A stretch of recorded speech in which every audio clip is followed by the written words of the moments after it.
To my channel information bullet. Friends, मैंने जो अगर आपने मेरा पिछला वीडियो देखा होगा तो उसमें मैंने आपको हिंदी ग्रामर की सीरीज़ शुरू की थी, जिसमें मैंने आपको संज्ञा पढ़ाया था, जिसमें मैंने आपको संज्ञा की परिभाषा, संज्ञा के उदाहरण और साथ में ही संज्ञा कितने प्रकार के होते हैं, बहुत ही डिटेल में वो सारी चीज़ें बताई थी। और मैंने आपसे ये बोला था कि ये सीरीज़ कंटिन्यू करते हुए मैं ग्रामर का आगे का पोर्शन आपको नेक्स्ट वीडियो में बताऊँगी। तो आज मैं जो चैप्टर्स पढ़ाने जा रही हूँ आपको, वो होगा सर्वनाम। संज्ञा खत्म हो चुका है, अब हमारा नेक्स्ट टॉपिक होगा सर्वनाम। तो मैं आपको सर्वनाम के बारे में बताऊं या ब्रीफिंग दूं, मैं आप लोगों से रिक्वेस्ट करूंगी कि प्लीज़ आप लोग एक ब्लैंक पेपर और पेन लेकर के बैठ जाइए, क्योंकि बहुत सारी छोटी छोटी चीज़ें होंगी जो मैं नोट कराऊंगी या एग्जाम्पल्स होंगे जो मैं बताऊँगी। तो इससे क्या होगा कि आपको जब भी कभी इसके बारे में थोड़ी सी भी जानकारी होगी तो वीडियो के साथ में आपने नोट किया होगा तो आप एक क्विक रिवीजन कर सकते हैं, तो सारी चीज़ें आपको ब्रीफ हो जाएंगी। तो आई होप आप लोगों ने अभी तक पेन और पेपर ले लिया हो। तो अभी हम स्टार्ट करते हैं अपना वीडियो। तो आज जो हम पढ़ने जा रहे हैं वो है सर्वनाम। सबसे पहले हम देखेंगे सर्वनाम की परिभाषा। तो सर्वनाम की परिभाषा क्या होती है? जो शब्द संज्ञा के स्थान पर प्रयोग होकर संज्ञा का कार्य करता है उसे सर्वनाम कहते हैं। थोड़ा सा मैं संज्ञा के बारे में बता दूं वो व्यूअर्स के लिए जो अभी डायरेक्ट मेरा ये वीडियो देख रहे हो, तो मैं आपको बता दूं संज्ञा क्या होता है। जो शब्द किसी व्यक्ति, वस्तु, स्थान, गुण या भाव उनका नाम बताते हैं उसे हम संज्ञा कहते हैं। जैसे राम खाना खाता है, वैसे जैसे राम खाना खाता है, इसमें राम क्या हुआ? संज्ञा। सेकंड जो हमारा उदाहरण है, गंगा एक पवित्र नदी है, तो इसमें गंगा क्या हुआ? आपका संज्ञा। तो ये हो गया संज्ञा के डिफिनेशन। संज्ञा के बाद अब हम सर्वनाम पे आते हैं। तो सर्वनाम की परिभाषा जो हमने पढ़ी, जो शब्द संज्ञा के स्थान पर प्रयोग, यानी संज्ञा क्या है? नाम। उसके स्थान पर जो शब्द प्रयोग किया जाता है और वह संज्ञा का ही कार्य करता है उसे हम सर्वनाम कहते हैं। इसको हम उदाहरण के थ्रू देखते हैं तो आपको जल्दी ये समझ में आएगा। जैसे राम स्कूल मास्टर है, राम बड़े ही उदार हैं।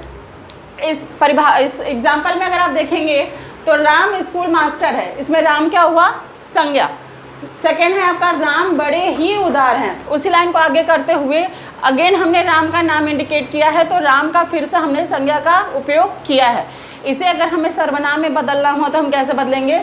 राम स्कूल मास्टर है, वे बड़े ही उदार है। यानी हमने राम का नाम बार बार रिपीट ना करके हमने राम की जगह वे का इस्तेमाल किया है। यहाँ पर वे का मतलब भी राम ही हो रहा है, तो यहाँ पर क्या हो रहा है? संज्ञा, यानी राम को रिप्लेस करके हम वे का यूज़ कर रहे हैं, तो वे क्या हुआ? आपका सर्वनाम हो गया। तो आई होप ये समझ में आ गया होगा कि यहाँ पर संज्ञा को रिप्लेस कर रहा है वे, तो वे हो गया आपका सर्वनाम। एक छोटा सा मैं एग्जाम्पल और ले लेती हूँ। जैसे सौरभ मेरा वीडियो देख रहा है, सौरभ को मेरा वीडियो पसंद आ रहा है, तो यहाँ पर संज्ञा कौन है? सौरभ। सौरभ मेरा वीडियो देख रहा है, सौरभ को मेरा वीडियो पसंद आ रहा है, तो हमने यहाँ पर संज्ञा यानी कि सौरभ का नाम 2 बार लिया है। इसी में अगर हमें सर्वनाम का इस्तेमाल करना हो तो हम बोलेंगे सौरभ मेरा वीडियो देख रहा है और उसे मेरा वीडियो पसंद आ रहा है। यानी उसे, यहाँ पर बात सौरभ की ही हो रही है, लेकिन हम सौरभ का नाम दोबारा ना ले करके हम उसे के माध्यम से, यानी कि हम सर्वनाम का प्रयोग करके हम संज्ञा को रिप्लेस कर रहे हैं। तो आई होप परिभाषा आपको क्लियर हो गई हो। अब मैं आपको थोड़ा सा इसका और ब्रीफिंग करूँगी। सर्वनाम के भेद, जी हाँ, सर्वनाम की परिभाषा हो गई। वैसे ही जैसे संज्ञा के प्रकार थे, अभी सर्वनाम के भी प्रकार है। सर्वनाम के टोटल आपके 6 प्रकार होते हैं, जिसमें सबसे पहला होता है पुरुषवाचक प्रकार, सेकंड होता है निश्चयवाचक प्रकार, तीसरा है आपका अनिश्चयवाचक प्रकार, चौथा है आपका निजवाचक प्रकार, पांचवा है प्रश्नवाचक प्रकार और आपका छठा है संबंधवाचक प्रकार। यानी टोटल ये 6 प्रकार होते हैं सर्वनाम के भेद। तो सबसे पहला अगर हम देखें पुरुषवाचक प्रकार, तो पुरुषवाचक सर्वनाम में क्या होता है कि इसमें 3 अलग अलग भाग होते हैं।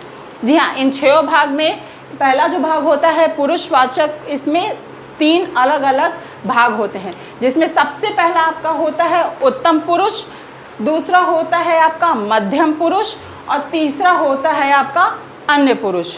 मैं एक बार वापस से कर देती हूँ। सर्वनाम के भेद जिसमें 6 आपके प्रकार होते हैं, उसमें सबसे पहला होता है पुरुषवाचक प्रकार, और पुरुषवाचक संज्ञा में सर्वनाम में आपका होता है उत्तम पुरुष, मध्यम पुरुष और अन्य पुरुष। अब एक बार पहले हम पुरुषवाचक को समझ लेते हैं, उसके बाद मैं आपको ये तीनों भी अलग अलग इनकी परिभाषा और उदाहरण के माध्यम से समझाऊंगी। तो सबसे पहले पुरुषवाचक सर्वनाम क्या होता है। पुरुषवाचक सर्वनाम, ध्यान से सुनिएगा, बोलने वाले, सुनने वाले अथवा जिसके बारे में कुछ कहा जाता है उसके नाम के बदले आने वाले सर्वनाम को पुरुषवाचक सर्वनाम कहते हैं।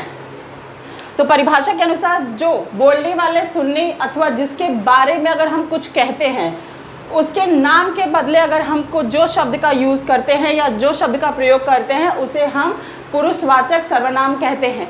उसे हम उदाहरण के थ्रू देख लेते हैं। जैसे मेरा पहला जो उदाहरण है वो है, मैं गालिब की गज़ल सुनता हूँ। इसमें क्या है, बोलने वाले, यानी बोलने वाला कौन है, मैं। तो यहाँ पे आपका क्या हुआ सर्वनाम पुरुषवाचक, मैं गालिब की गज़ल सुनता हूँ, पहली लाइन हो गई। दूसरा है सुनने वाला, सुनने वाला कौन है, हम सोच में डूब गए, यानी कि अभी हम बोलने वाले नहीं है, अभी सेकंड लाइन में हम सुनने वाले हो गए, तो हम सोच में डूब गए। तो यहाँ सुनने वाले कौन हुए, हम। तीसरा आपका एग्जाम्पल है, वे प्रसन्न होकर नाचने लगे, या जिसके बारे में कुछ कहा जाता है तो वे प्रसन्न होकर नाचने लगे। तो इसमें आपका हो गया वे, यानी कि बोलने वाले मैं, आपके सुनने वाले हम, और जिसके बारे में कुछ कहा जाता है वे प्रसन्न होकर नाचने लगे। ये तीनों आपका मैं, हम और वे, ये हो गए आपके पुरुषवाचक सर्वनाम। तो ये आपको समझ में आ गया होगा। अगर कोई भी चीज़ आपको इसमें कन्फ्यूज़न होता है तो आप कमेंट बॉक्स में कमेंट कर सकते हैं। नेक्स्ट इसमें जो हम शुरू करने वाले हैं, अब हम देखेंगे उत्तम पुरुष। उत्तम पुरुष क्या होता है। तो उत्तम पुरुष भी मैं आपको पहले उत्तम पुरुष की परिभाषा बताऊंगी, उसके बाद उसका उदाहरण आपको समझाऊंगी। तो सबसे पहले हम देख लेते हैं उत्तम पुरुष किसे कहते हैं।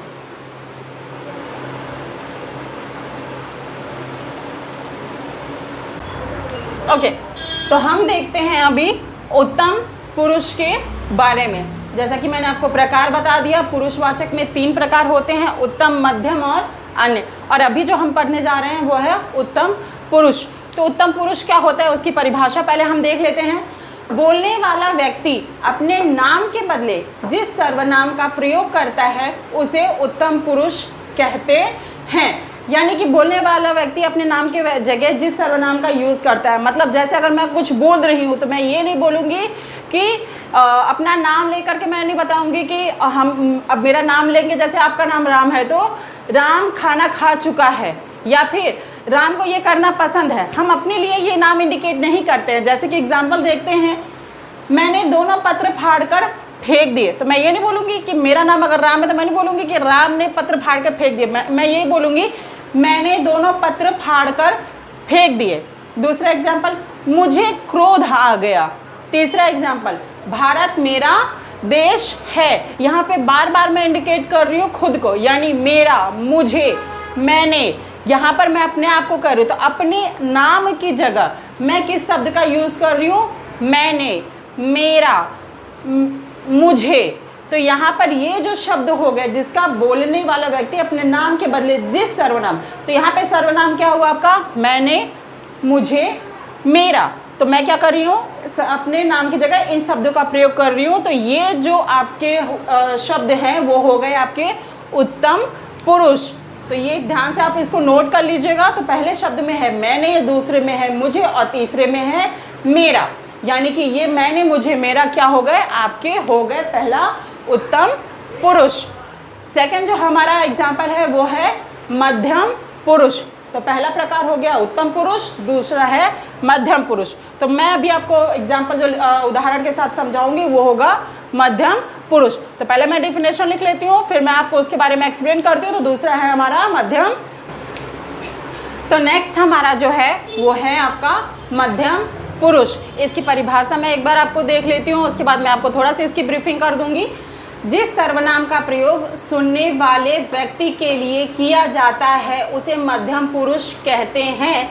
जैसे तू बहुत शरारती है, मतलब जब मैं आपसे कोई चीज़ बात कर रही हूँ और आपको कोई चीज़ समझाने या सुनाने या कोई चीज़ इंडिकेट करके बोल रही हूँ तो वो क्या हुआ, मध्यम पुरुष। जैसे तुम बहुत शरारती हो, तुम पढ़ाई नहीं कर रहे हो, तुम बाहर खेल रहे हो, या तुझे ये चीज़ समझ में नहीं आ रही है, तो यहाँ तुम, तुझे, तू, ये जो शब्द हो गए ये इंडिकेट करते हैं मध्यम पुरुष को। अब जो इसमें अगला है हमारा वो है अन्य पुरुष। तो एक बार इसका भी डिफिनेशन हम देख लेते हैं। तो नेक्स्ट हमारा है अन्य पुरुष। इसकी डिफिनेशन मैं आपको एक बार देख लेती हूँ। जिसके बारे में बात की जाती है उसके नाम के बदले आने वाले सर्वनाम को अन्य पुरुष सर्वनाम कहते हैं। जैसे उसे अस्पताल ले गया गया, उन्होंने पाठशाला खोली है, वे बहुत ही मेहनती है। जब हम किसी एक तीसरे पर्टिकुलर पर्सन के बारे में बात करते हैं जिसको हम वे, उन्होंने, उनका या उसे करके इंडिकेट करते हैं तो उसे हम क्या कहते हैं, वो होते हैं अन्य पुरुष जिसके बारे में बात की जाती है। जैसे उन लोगों ने मेरी बहुत मदद की, उन्होंने मुझे बुक दी, उन लोगों ने हॉस्पिटल खोला। तो यहाँ पे उन्होंने, उनके, ये जो शब्द हो गए ये हो गए आपके अन्य पुरुष।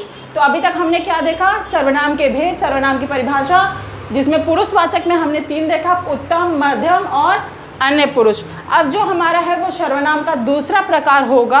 अभी तक हम पुरुषवाचक में ही पढ़ रहे थे, अभी दूसरा प्रकार होगा निश्चयवाचक सर्वनाम। तो अभी जो हम पढ़ेंगे वो होगा निश्चयवाचक सर्वनाम की परिभाषा और उदाहरण। तो इसको भी हम देख लेते हैं। तो नेक्स्ट है आपका निश्चयवाचक सर्वनाम। तो नेक्स्ट हमारा जो टॉपिक है वो है निश्चयवाचक सर्वनाम। जैसे कि सर्वनाम का हम भेद पढ़ रहे हैं तो पुरुषवाचक हो चुका है, पुरुषवाचक में 3, वो भी मैं आपको बता चुकी हूँ। दूसरा जो भी हम पढ़ने जा रहे हैं वो है निश्चयवाचक सर्वनाम क्या होता है। इसकी परिभाषा है जिस सर्वनाम से पास की या दूर की वस्तुओं का निश्चय पूर्वक बोध होता है, यानी जिस भी सर्वनाम से पास की या दूर की जो भी वस्तु होती है उसका निश्चय पूर्वक बोध होता है उसे हम निश्चयवाचक सर्वनाम कहते हैं। एग्जाम्पल के थ्रू इसको देखते हैं। जैसे यह मेरा घर है, यह पत्र तुम्हारा है, यह गुलाब के फूल का पौधा है। यहाँ पर चीज़ें निश्चित हैं, मतलब ये घर है, ये मेरा ही है, यह पत्र तुम्हारा ही है और यह जो पौधा है वह गुलाब का ही है। तो यहाँ पे चीज़ें जो हैं वो निश्चित है। तो यहाँ पे इंडिकेट करने वाला यह, मेरा, तुम्हारा, ये हो गया आपका निश्चयवाचक सर्वनाम। जो नेक्स्ट हमारा है वो है आपका अनिश्चयवाचक सर्वनाम। तो आइए इसको भी देख लेते हैं हम। तो नेक्स्ट जो हमारा टॉपिक है वो है अनिश्चयवाचक सर्वनाम, सर्वनाम के भेद में दूसरा। इसकी परिभाषा है जिस शब्द से किसी निश्चित व्यक्ति या वस्तु का बोध नहीं होता है उसे हम अनिश्चयवाचक सर्वनाम कहते हैं। यानी कि इसमें जब हम उदाहरण के थ्रू समझते हैं कि जैसे हम किसी व्यक्ति या किसी चीज़ के बारे में बात करते हैं वहाँ पे हम किसी चीज़ को इंडिकेट नहीं करते हैं। जैसे कोई बाहर खड़ा है, कोई दरवाज़ा खटखटा रहा है, यानी पर हमें यहाँ पता नहीं है, कोई निश्चित व्यक्ति नहीं है, कोई पर्टिकुलर थिंग नहीं है, यानी हम इस अनिश्चित चीज़ों के बारे में बात कर रहे हैं। तो यहाँ पर कोई दरवाज़ा खटखटा रहा है, कोई बाहर खड़ा है, कोई आया है। तो यहाँ पे जो कोई शब्द हो गया वो हो गया आपका अनिश्चयवाचक सर्वनाम। तो ये हो गई आपके अनिश्चयवाचक सर्वनाम की परिभाषा। जो अगला है वो है निजवाचक सर्वनाम। तो अभी आइए हम देखते हैं निजवाचक सर्वनाम। सर्वनाम के भेद में जो चौथा हमारा प्रकार है वह है आपका निजवाचक सर्वनाम। तो निजवाचक सर्वनाम की परिभाषा है जो सर्वनाम अपनेपन का बोध कराता है उसे निजवाचक सर्वनाम कहते हैं। यानी कि जिस शब्द के प्रयोग में अपनेपन का यानी अपने शब्द का यूज़ होता है उसे हम निजवाचक सर्वनाम कहते हैं। अगर हम इसको उदाहरण के साथ जाएं तो हम देखेंगे जैसे वह अपना काम करता है, या फिर राजन अपने आंसू नहीं रोक पाया, मेरे अपने मुझसे दूर हैं, मुझे अपनों की याद आ रही है। तो यहाँ पर जो अपनेपन का प्रयोग हो रहा है उसे हम निजवाचक सर्वनाम कहते हैं। यहाँ पर आप देख सकते हैं मैंने 2 एग्जाम्पल्स भी दिए हैं, इसके अलावा मैंने कुछ एग्जाम्पल्स भी बताए हैं। मैं बार बार बोलूँगी कि आप लोग प्लीज़ इसको नोट कर लीजिए। जो भी चीज़ें आपको नहीं समझ में आ रही हैं उसको आप कमेंट बॉक्स में कमेंट करके आप मुझे बता सकते हैं। अब नेक्स्ट जो हमारा इसमें प्रकार होगा वो है आपका प्रश्नवाचक सर्वनाम। सर्वनाम के भेद में जो मेरा 5वां भेद है वो है प्रश्नवाचक सर्वनाम। तो प्रश्नवाचक सर्वनाम किसे कहते हैं? अगर आप इसको नाम से ही थोड़ा सा समझना चाहें तो सीधा सा इसमें समझ आ रहा है कि जिस भी सर्वनाम में या जिस सर्वनाम शब्दों में प्रश्न का प्रयोग होता है, प्रश्नवाचक शब्दों का प्रयोग होता है, उसे हम प्रश्नवाचक सर्वनाम कहते हैं।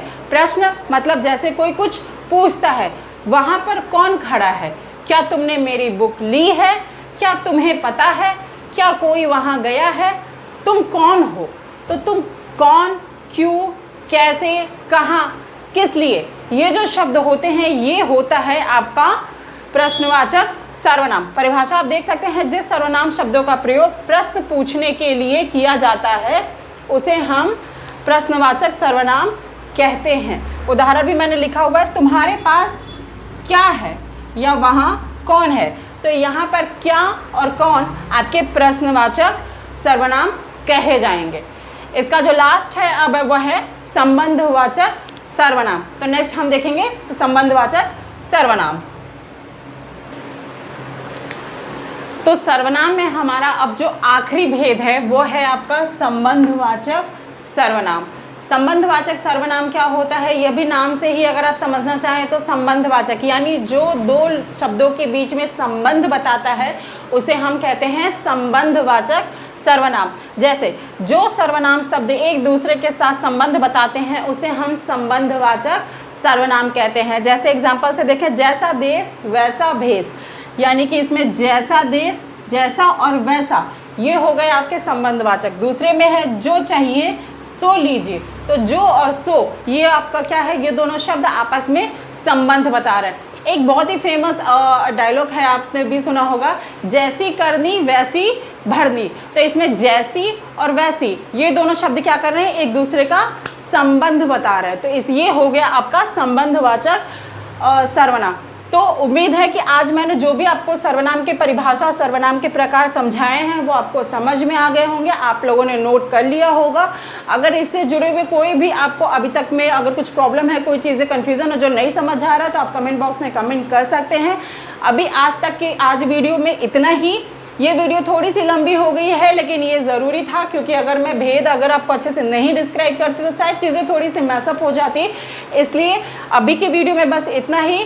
तो अभी इसके आगे का जो सीरीज़ है वो मैं अपने नेक्स्ट वीडियो में लेकर के आऊँगी, जो कि होगा आपका विशेषण। विशेषण के बारे में मैं आपको नेक्स्ट वीडियो में बताऊँगी। तो तब तक के लिए आप इसको नोट कीजिए, आप इसको पढ़िए, इसमें अगर कोई भी चीज़ हो तो आप मुझे ज़रूर बताइए, और वीडियो को लाइक कीजिए, शेयर कीजिए और सब्सक्राइब कीजिए। Thank you.